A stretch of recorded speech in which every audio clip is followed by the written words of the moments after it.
May we continue with where we left off the other day.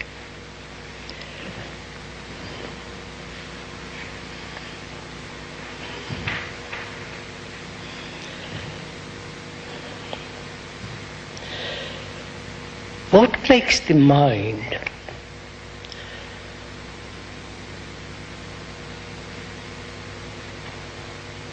is always following a certain pattern, always seeking. If it let go of one pattern, picks up another pattern, and so on, keeps on functioning all the time within that. Why? One can give explanations. One can see why it does, for protection, for safety, for slackness, indifference, and a certain amount of carelessness. Total disregard to one's own flowering, and so on. But I think it is very important to find out why our minds are always operating in a certain direction. Because we came to the point when we said that one comes after one has been through all kinds of travail, investigation, and inside one comes to a blank wall. And that blank wall can only wither away or broken down when there is love and intelligence. That's what we came to the other day.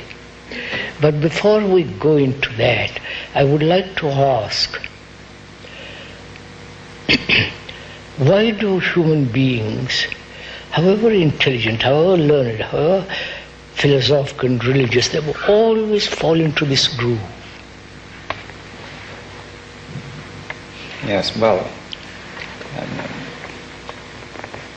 I think the groove is inherent in the nature of the accumulated knowledge. Are you saying then that knowledge invariably must create a groove? Well, perhaps not must, but it has, in the way it has developed in mankind. Knowledge about psychological knowledge, that is. We are talking about that, obviously. Yeah. That psychological knowledge, then I would agree, must create a groove.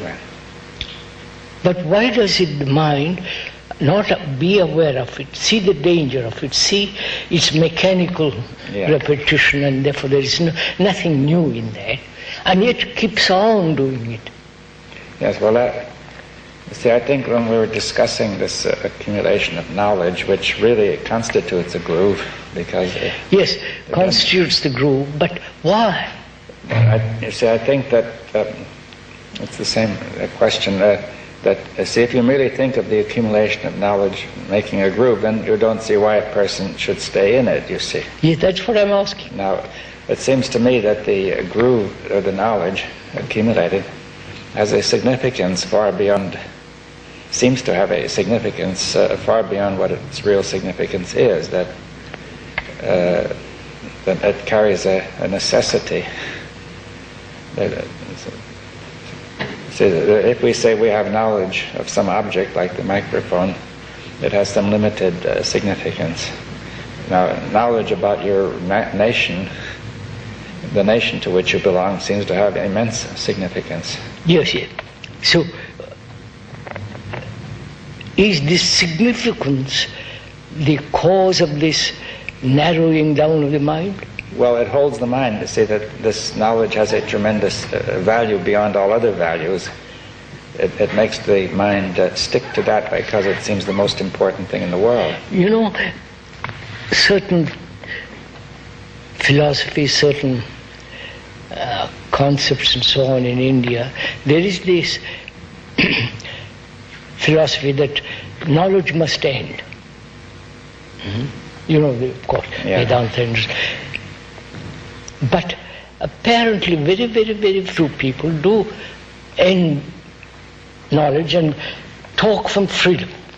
Well, I would come back to that point and say that seems, for knowledge generally seems extremely important, worth holding on to. You see, though a person may verbally say it should end. But, and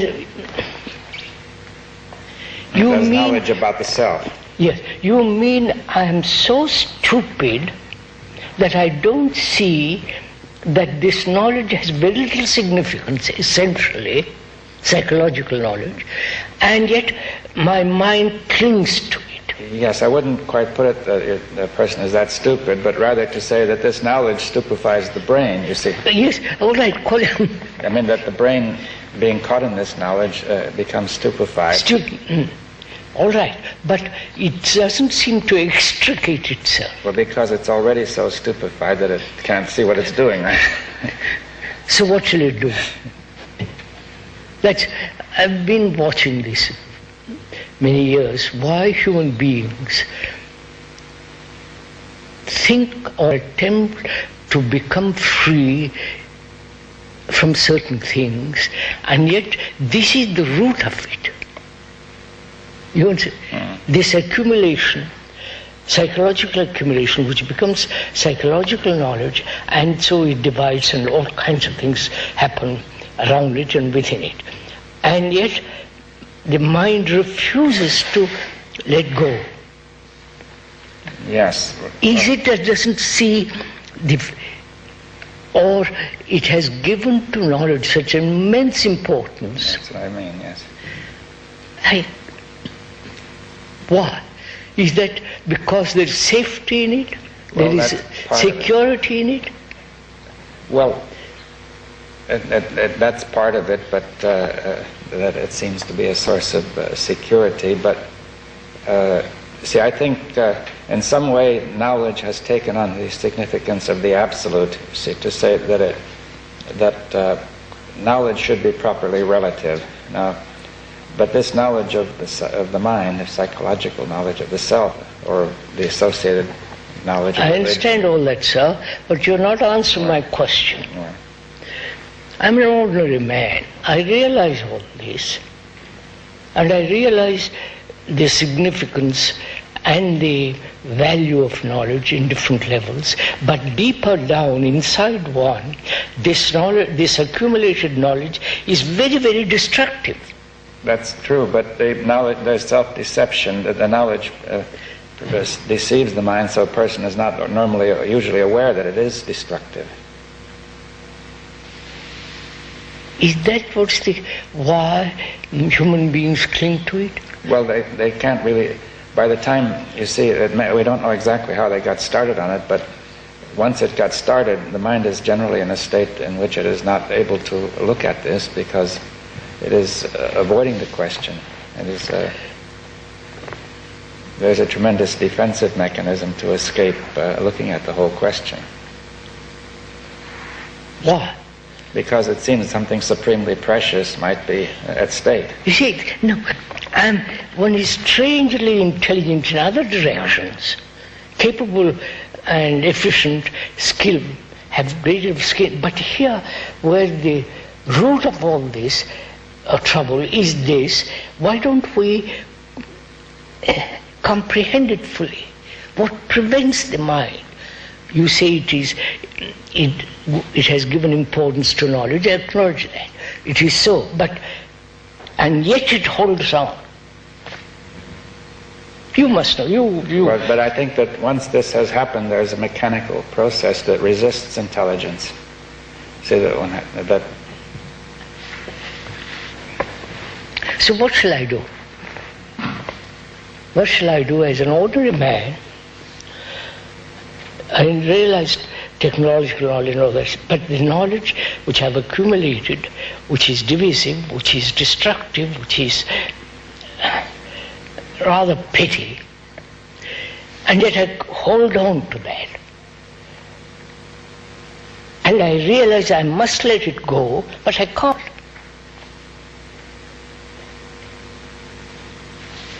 What shall I do? I think this is the average person's problem. A problem which arises when we're a little bit serious about all this.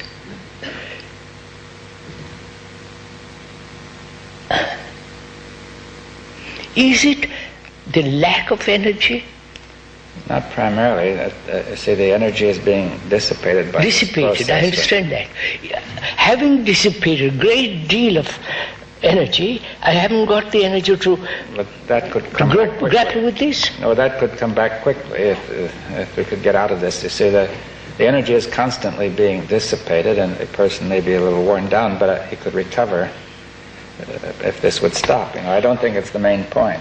No, that's not the main point. Yeah. So what shall I do as a human being, realizing that I have this knowledge is naturally, inevitably forming a groove in which I live. My next question is, how am I to break it down? Well, I'm not sure that it's clear, say, that in general, that for people that this knowledge is doing all this, and also that the knowledge is knowledge. You see, it may seem to be some being, the self, the me. There's a certain, this knowledge is experienced as some entity. That this knowledge creates the me. Yes. And yes. the me is now experienced as an entity, which is not knowledge, but some real being, right? Are you saying this being is different from knowledge? It appears to be. It makes itself, it feigns difference, you see. But is it? It isn't, but it has a very powerful ability to... But that has been my condition. That's true. Now the question is, how do we get through that to break down? That is the real point, you see. Because it creates an imitation or a pretension of a state of being.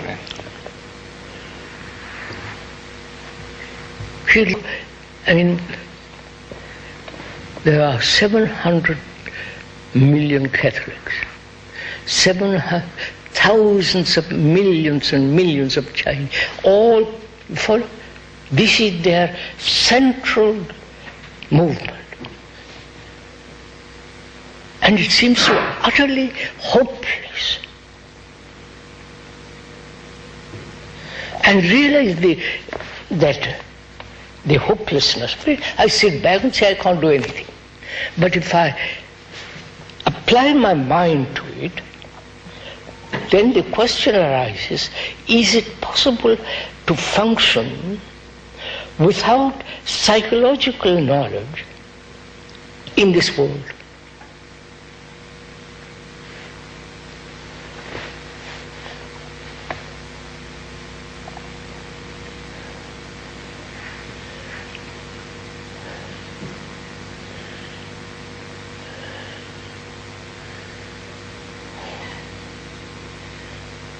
I'm rather concerned about it because I think wherever one goes, it's California or here or anywhere else, it is this central issue that is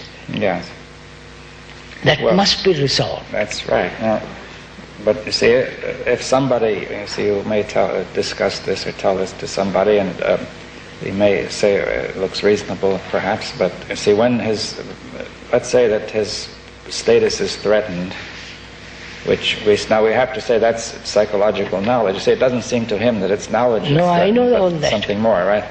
Now, he does not see that his knowledge of his status is behind the trouble. That knowledge seems to be, at first sight, something passive, you see, something which you know, which you could use if you wanted to, and which you could fail to use if you don't want to, just put it aside, you see, which is the way it should be.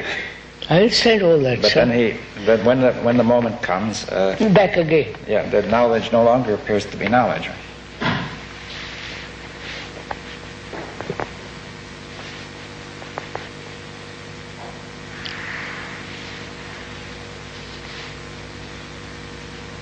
You see, how would you, if you were to talk to some politician or... Oh. Well, for example, I think somebody once wanted you to talk to Mao Zedong, you know. Oh. You'd probably get nowhere, right? Nowhere. At least the politicians and the people in power wouldn't even listen to you. Mm-hmm. The religious people won't listen to you, so-called religious people. It's only the people who are discontented, who are frustrated, who feel they have lost everything. Perhaps to those will listen, but they won't listen so that it is a real burning thing. How does one go about it to make one, say for instance, I've left Catholicism, Protestant, all this nonsense. I'm also, though I have a career, I know it's necessary to have knowledge there, but I've come to a point as a human being living in this world that I see how important it is not to be caught in the process of knowledge, psychological knowledge, and yet I can't let it go.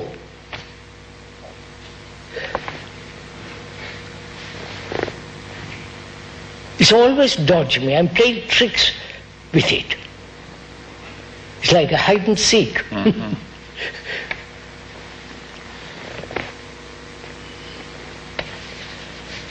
All right. From there we said that is the wall I have to break down. We're approaching it differently. That's the wall I have to break down. Not I. That's the wall that has to be broken down. And we said that wall can be broken down through love and intelligence. Aren't we asking something enormously difficult? Well, it is difficult. I'm behind this side of the wall, and you are asking me to have that love and intelligence which will destroy the wall. But I don't know what that love is, what that intelligence is, because I am caught in this side of the wall. And I realize, logically, sanely, as you pointed out just now as an ordinary human being, I realize what you're saying is accurate, true, logical, and I see the importance of it. But the wall is so strong and dominant and powerful that I can't get beyond it. And you said, and we said just the other day, that wall can be broken down through insight. We went into that. That insight becomes an idea. Yes. It's not an actuality. See, yes, I understand it. I see it. But when I hear that, when you describe the insight, whether it's possible, how it brought about and so on, I immediately make an abstraction of it, which means I move away from the fact, and the abstraction becomes all important, which means knowledge. You follow what I mean? The activity of knowledge. Knowledge. So I'm back again. Well, I think the general difficulty is this, that knowledge is not just sitting there, as a form of information, but it is extremely active, meeting every moment and shaping every moment according to the past knowledge. So even when we raise this issue, knowledge is all the time acting, waiting and then acting. Acting, yes. But you see, one point is to know that our whole tradition is that knowledge is not active, but it is very active. It is really active, but people of course. generally don't think of it that way. They think it's just sitting there. It's waiting. It's waiting to act, you see. And in anything you try to do about it, knowledge is already acting. Yet by the time you realize that this is the problem, it has already acted. Yes. Do I realize it as a problem, or an idea which I must carry out. You see, Yes, well, the first point is that knowledge automatically turns everything into an idea which you must carry out. That's the whole way it's built, right? That's the whole way I've lived. Well, knowledge can't do anything else. You see, that... How am I to break that even for a...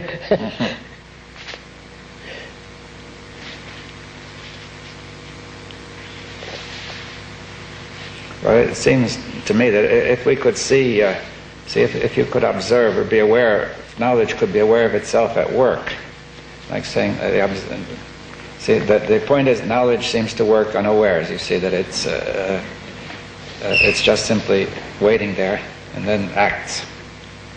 And by that time it has disrupted the order of the brain.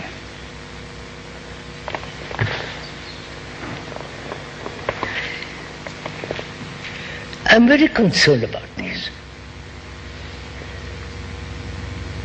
Because wherever I go, this is what is happening. And it's become a problem, not for me, but it's something that has to be resolved.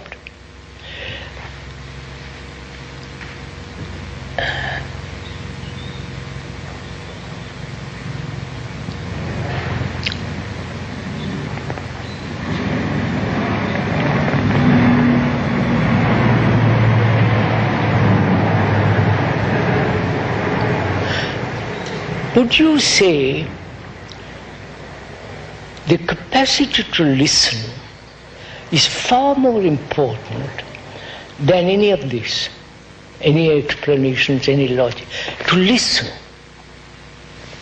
Well, it comes to the same problem. No, I'm trying to say, it doesn't. I want to see if there is a possibility that when I listen to what you are saying so completely, the wall has broken down.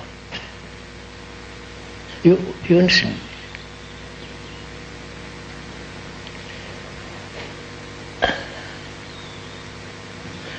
Is there such a... I'm trying to find out, sir. I'm an ordinary man, and you are telling me all this. And I realize what you are saying is so. And I'm concerned about it. I'm really deeply involved in what you are saying. And somehow the flame isn't lit. All the fuel is there, but the fire isn't there. So what, as an ordinary man, what shall I do? This is my everlasting cry. Well, if it's the capacity to listen, then we have the question of, say, the ordinary man is full of opinions, you see. Of course. If you are listening with opinions, you might be just as well dead. That's nonsense. You see, I think knowledge has all sorts of defenses. So if you're thinking of trying to spread, so make it possible for people, say, the ordinary man, to have this perception, that's really what you're asking, isn't it? Yes. At least those who are interested. Yes. And now, I think knowledge has a tremendous number of defenses. It is against perceiving this. It has evolved in such a way that it resists, is built so as to resist seeing this. So it has opinions which also act immediately. I understand that, sir. But I want to find not a drug, not a medicine, not a way, but there must be a communication between you and me, who is the ordinary man, a communication so that the communication is so strong that my act of listening to you and you communicating with me operates. Right. You follow what I'm saying? Yes. So then, how do you have to break into through this opinion, through the whole structure? Of course. That's why I've come here. An ordinary man, I've come for that. I've left all the churches and all that stuff. I've thrown miles away, years away, I've finished with all that. I've just come here, and I realize all that has been said here is true, and I'm burning to find out. Well, when you communicate with me, your communication is so strong, so real. You follow me? You are not speaking from knowledge. You are not speaking from opinion and all the rest of it. You are really free human being who is trying to communicate with me. Right. And can I listen with that intensity with you, the communicant, giving it to me?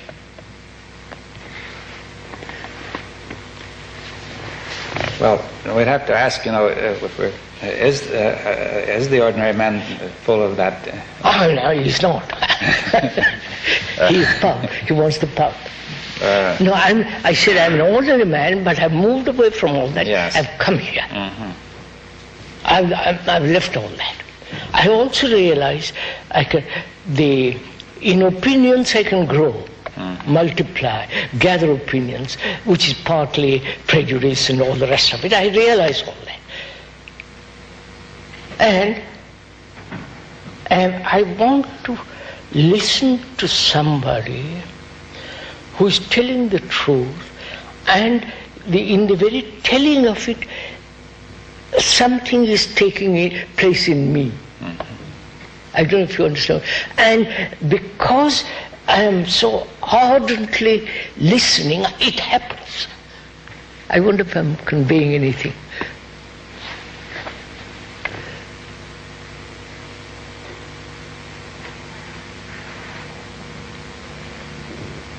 After all, as you're a great scientist, I'm one of your students.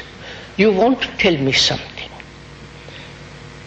You're telling me about something which I know must be enormously important because you have given your life to it. And as a student,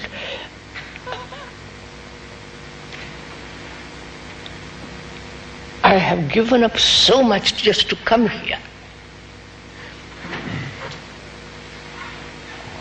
Is it the fault of you who are communicating with me that I don't receive it instantly?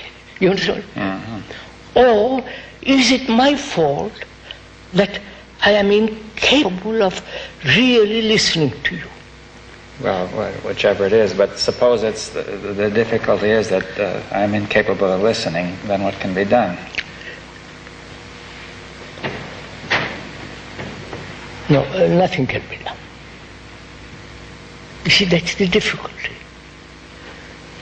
If I'm incapable of listening because I've got full of prejudices and opinions and judgments, defense, and all the rest of it are built up, and of course I won't listen to you then.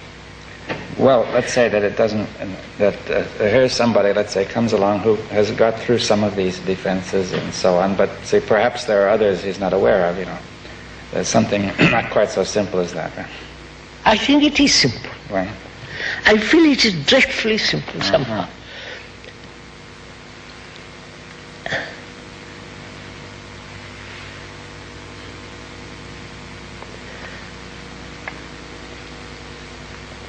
I think it is, if I could listen with all my being, with all my attention, it takes place. That's as simple as that, I think.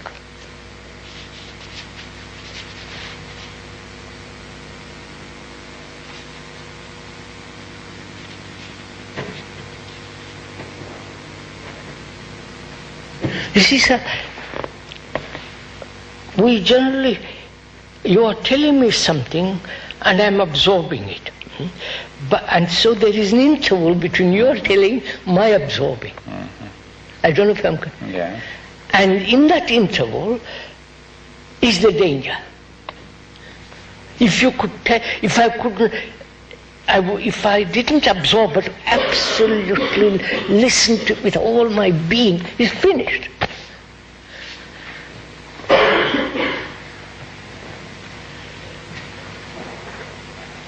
Is it because in this there is no shadow of pleasure? You follow what I'm saying? You're not offering me any pleasure, any gratification. You are saying it is so, take it. But my mind is so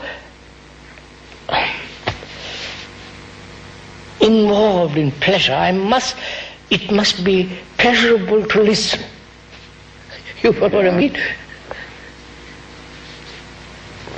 I won't listen to anything that is not completely satisfactory. I realize too the danger of that. Danger. Of being seeking satisfaction, pleasure and all that. I say, all right, I won't. I see what I'm doing. So I put all that aside too. No pleasure, no reward, no punishment in listening, but there's only pure observation. So we come back to that point. Is pure observation, which is actually listening, is that pure observation love? I think it is.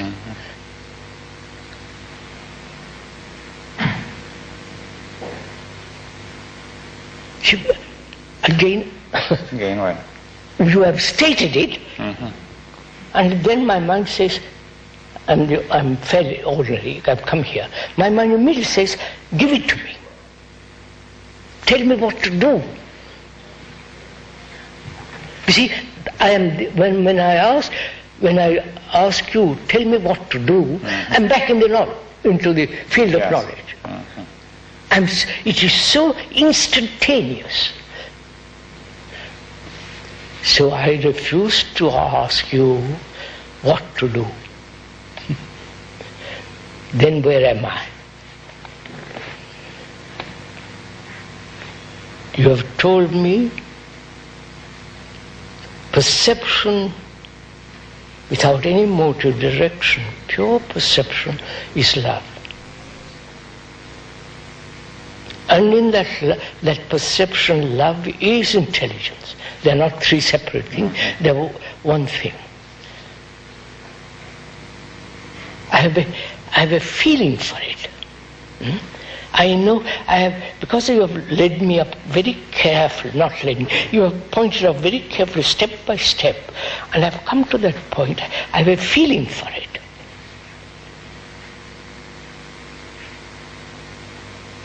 I'm sensitive enough by listening to all this to come to that point when I have a feeling. He says, by Jove, that is so. But it goes away so quickly. Then begins, how am I to get it back? Again, the remembrance of it, which is knowledge, blocks.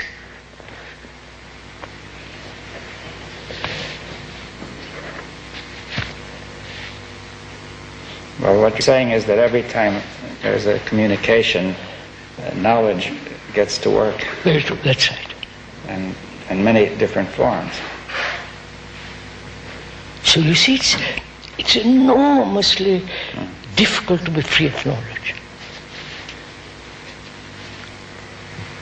Yes, it seems we could ask why doesn't knowledge sit, wait until it's needed?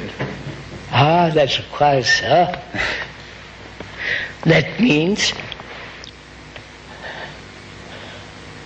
psychologically be free of knowledge, but when occasion arises, you are acting from freedom, not from knowledge. Not from knowledge, but knowledge comes in as information. Yes. It informs your action, but it's not the source. Yeah. That is, to put it rather succinctly, freedom from knowledge,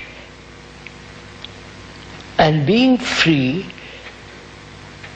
it is from freedom one communicates, not from knowledge. I want to confirm.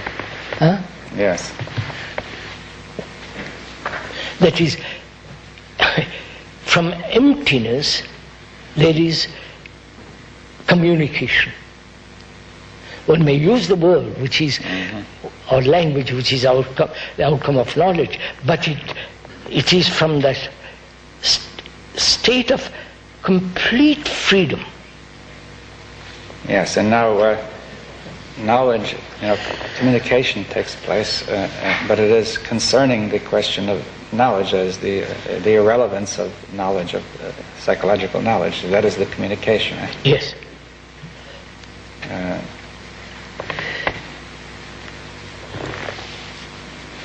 Now, sir, can I communicate with you from freedom? So suppose I, as a human being, have come to that point where there is complete freedom from knowledge. Yes. And from that freedom,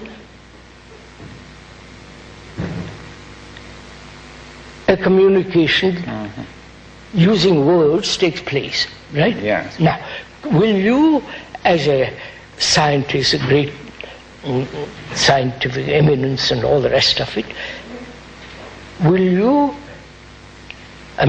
please, I'm being polite, will you communicate with me? Can I communicate with you without any barrier? You follow, sir? You understand what I mean? I'm not trying to. Can I communicate with another? Or rather, let me put it there. Can that man who is free totally from knowledge, but uses knowledge as merely a means of communication, can I be in such a state of mind to receive that communication? Yes, well, what is if knowledge is seen to be information, you see, to say that knowledge ordinarily seems more than information, it seems that knowledge itself is free. One does not ordinarily see that knowledge is not free, you see. That knowledge is never free. No, but it may seem at first sight of course, you are free to use your knowledge, you see. Of course. But it isn't free, and any activity of knowledge is part of the unfreedom. Now, of course. I mean, if I want to understand myself, I must be free to look at myself. Yes, and knowledge has pressures in it to prevent you from looking. Knowledge prevents me from looking at it. That's so obvious. Sorry. Well, I mean, it may be obvious at that stage, but I'm saying in general people don't see that. I mean, but let's leave that aside. If I'm full of opinions and judgments and evaluations, and to look at myself, I must be somewhat free from it to look. It's so clear. Yes, but probably one tends generally to say there are certain kinds of knowledge which are harmful, like prejudice, and then you say there are other kinds Yes. which are not harmful, which are not prejudice. The whole business. The whole thing is all one structure. All one. It's impossible to have prejudice in one part without having it in the other.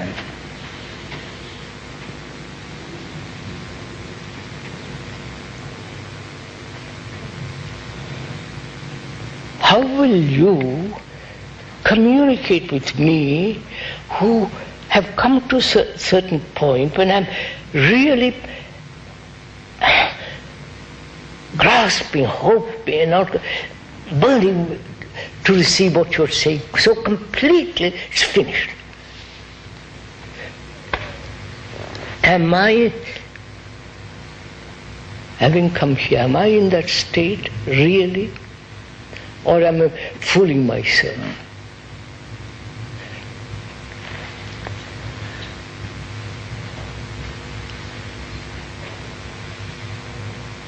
Well, that's the other the question of knowledge is constantly deceiving itself. Of course.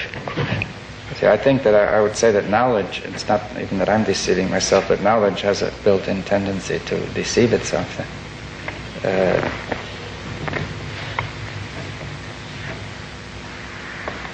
So, sir, is my mind always deceiving itself? The tendency is constantly there when knowledge is operating, psychologically. So what shall I do? Come back to the same last question. Yes, when we raise the question of deceiving oneself, and again I think it's the same point, to listen to.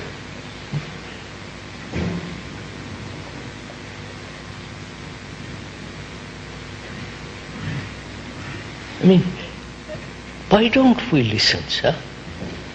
Why don't we immediately understand this thing? Immediately. What?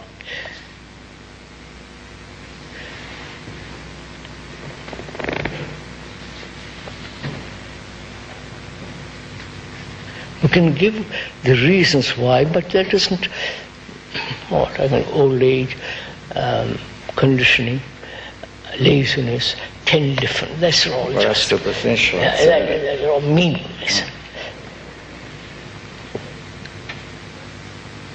But would it be possible to give the deep reason for it? I mean, no, it will come back to the same thing. Well, you see, I think, is it that the knowledge which is the me? Yes, that's the point. The knowledge which is the me is so tremendously strong as an idea, not as a fact. Yes, I understand that it's an idea. But the idea is, that's what I tried to say, that the idea has tremendous significance and meaning. Of course. For example, suppose you have the idea of God. This takes on a tremendous power. That's like, I'm a British or French, it takes men, gives him great energy. And also, it creates a state of the body which seems to be the very being of the self. Now, that the person doesn't experience it, as mere knowledge, but he first feels something very powerful, which doesn't seem to be knowledge. Yes. Are we going round and round and round? It seems like it. Well, I was wondering if one could, if there's anything that could be communicated about that overwhelming power that seems to come with knowledge and with the with self. Identification. With identification. You see, that may be something that would be worth looking into. What does the word, I've forgotten, the meaning, the root meaning of identification? Well, always the same. It's always the same, that's right. Yeah. That's it, you see? It's always the same. Mm-hmm. There's nothing new under the sun. Yeah, well, that's the essence of the... See, if you say the self is always the same, yes, the self-same self, it tries to be always the same in essence, if not in detail. And, yes. And I think this is the thing that goes wrong with knowledge, that knowledge attempts to be knowledge of what is always the same, you see, so it holds, you see. Of course, it's always the same. Yes, and knowledge itself tries to find what is permanent and perfect and always the same, right? I mean, even independent of any of us, you see. It's built into, like the cells,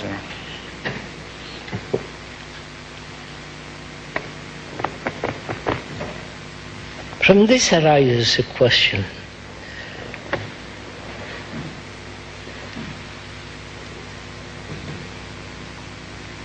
Is it possible to attain?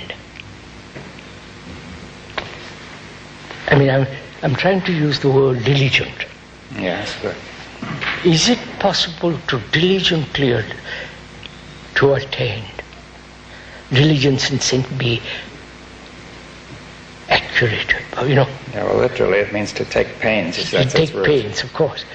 Take pain. Take the whole of it in.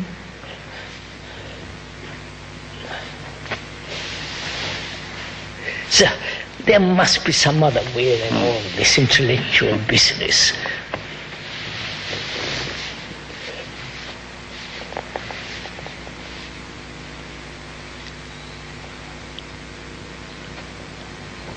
We have exercised a great deal of intellectual capacity, and that intellectual capacity has led to the blank wall. I approach it from every direction. Eventually the wall is there, which is the me, with my knowledge, with my prejudice, all the rest of me.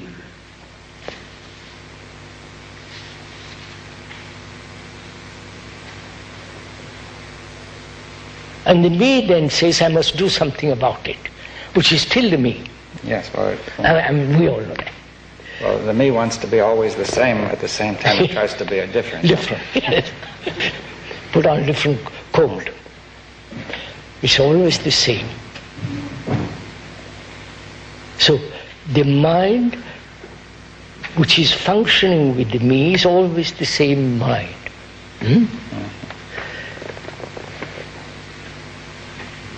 Good Lord, you see, so back again. Yes, well, if we could be, see, that always the same gives a tremendous force. And yes. Now, is it possible to, to leave go of that always the same? Which is, yeah. See, we have tried everything. Fasting, every kind of thing to get rid of the me, which with all its knowledge, with all its illusions and so on. And one tries to identify with something else, which is the same. Yeah. I mean, a serious man has done all this and comes back to the fundamental question, what will make this wall totally disappear?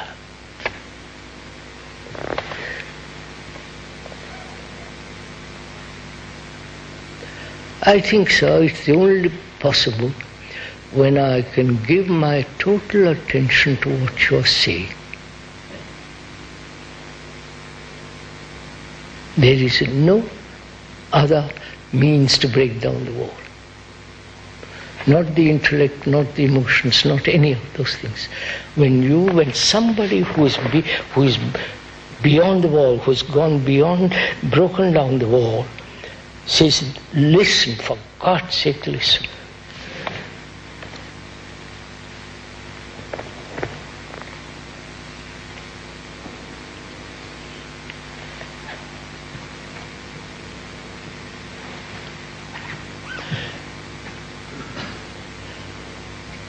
Can I listen to you?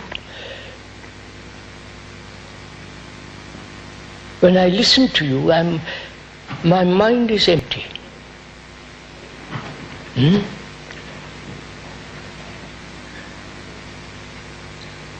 So it's finished. You follow what I'm saying?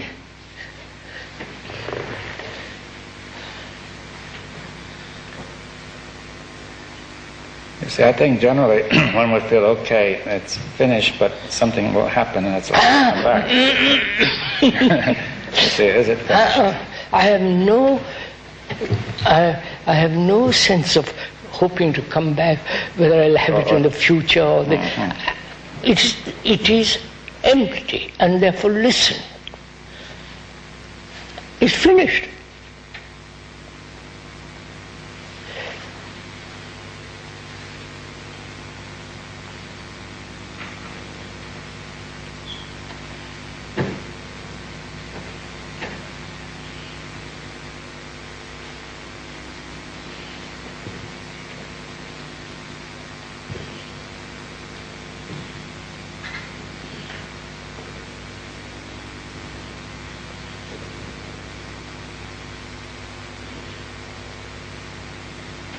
Better stop, we'll come to it doesn't matter.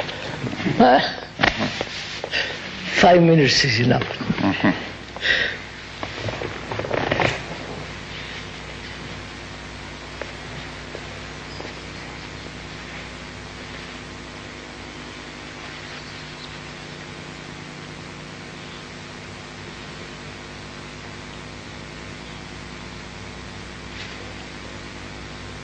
So, for example, I'd like to go on differently. You're a scientist. To discover something new, you must have certain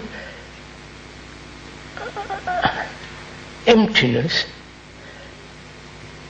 from which there is different perception.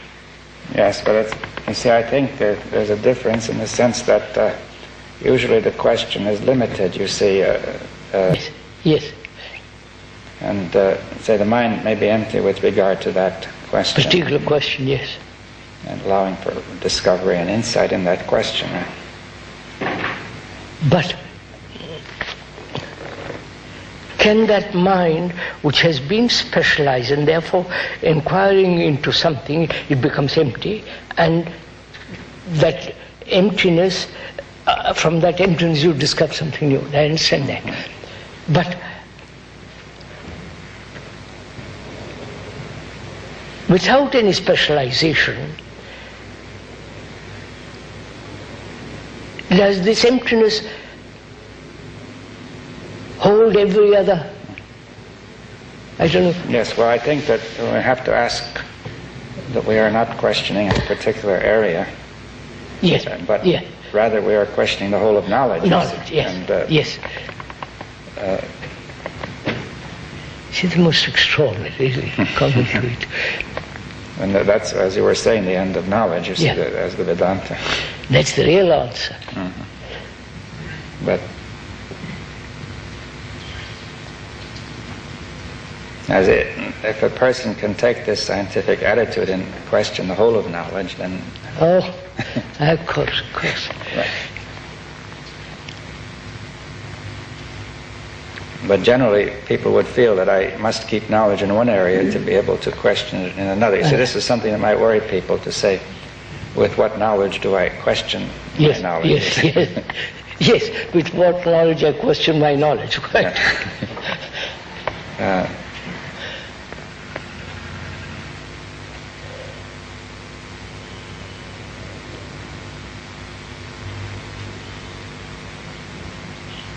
But in a way we do have knowledge, because we have seen that this whole structure, we have gone through it logically and rationally and seen that the whole structure makes no sense, that is, it's inconsistent and has no meaning. The structure of psychological knowledge has no meaning. I mean, it has been done already, you see, in a way. Quite. So would you then, from there, from that emptiness, is there a ground or a source from which all things begin? Matter, human beings, their capacities, their idiocies, the whole movement starts from there. Yes, well, we could consider that, certainly. Yes, and we certainly could consider it. You see that, but let's try to clarify it a little. You say we have the emptiness, right? Yes. Emptiness in which there is no movement of thought. Yes. As knowledge, of course. As knowledge, and as psychological knowledge. Of course, I understand that. All right, so, well, then... And therefore no time. No time, no psychological time. Yeah, no psychological time. Though we are yeah, of course. I mean, but we have gone beyond that. Don't we go back to no, but I mean, sometimes it... Yeah, of course.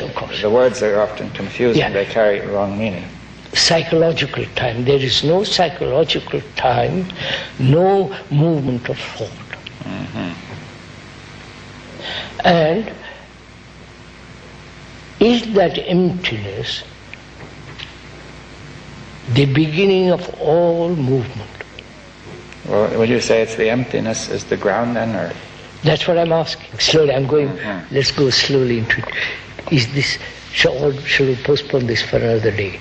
Well, perhaps it should be gone into more carefully. Carefully, right. We better stop. Yeah.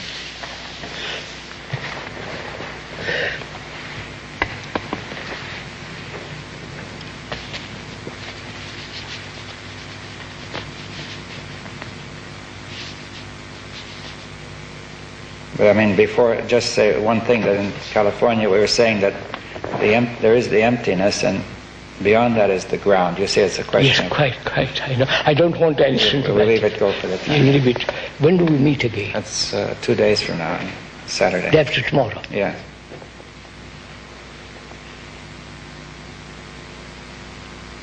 Right.